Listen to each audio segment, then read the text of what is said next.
Kasus kekerasan anak dan perempuan periode Januari sampai Juni 2022 meningkat. Dinas Pemberdayaan Perempuan Perlindungan Anak dan Masyarakat Desa atau DP3AMD Kota Ambon mencatat sedikitnya ada 95 kasus kekerasan terhadap anak dan perempuan di Kota Ambon periode Januari hingga Juni 2022 dibanding periode yang sama pada 2021.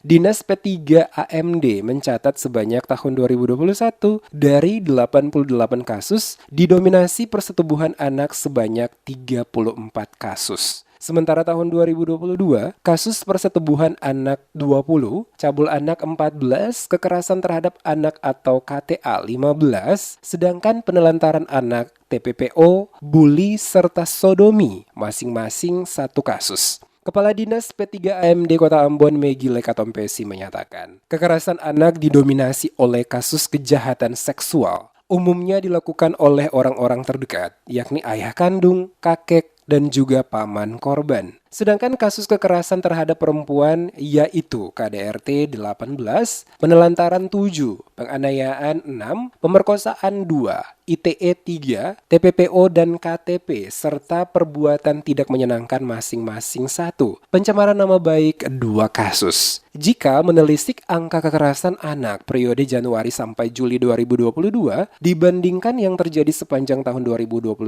naik signifikan. Dari 95 kasus, ternyata beberapa di antaranya telah selesai ditangani secara kekeluargaan maupun di pihak kepolisian. Sedangkan sisanya masih dalam proses hukum di kepolisian. Megi mengemukakan kondisi pandemi COVID-19 secara negatif turut berdampak terhadap peningkatan kasus, di mana seringnya berkumpul keluarga di rumah dan anak menjadi kelompok rentan korban kekerasan. Bahkan himpitan ketidakpastian ekonomi, kehilangan pekerjaan, kondisi tempat tinggal yang terlalu padat, hingga beban rumah tangga yang lebih tinggi mengakibatkan istri menjadi korban pelampiasan kemarahan. Sedangkan pada anak, pengguna telepon seluler sebagai media belajar ditunjang pemakaian internet yang lama dan tanpa pengawasan orang tua membuat anak menjadi stres.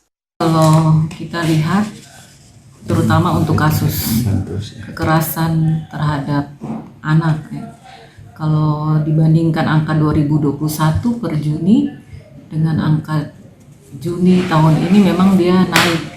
Dan kasus-kasus kekerasan terhadap anak ini memang didominasi dengan kasus kekerasan seksual terhadap anak. Jadi memang satu keprihatinan bersama karena ternyata kasus-kasus kekerasan seksual terutama yang dialami, yang terlaporkan di P2TP2A dalam binaan kami di DP3MD memang ya itu orang-orang terdekat menjadi pelaku. Apakah itu ayah kandung atau kakeknya, omnya.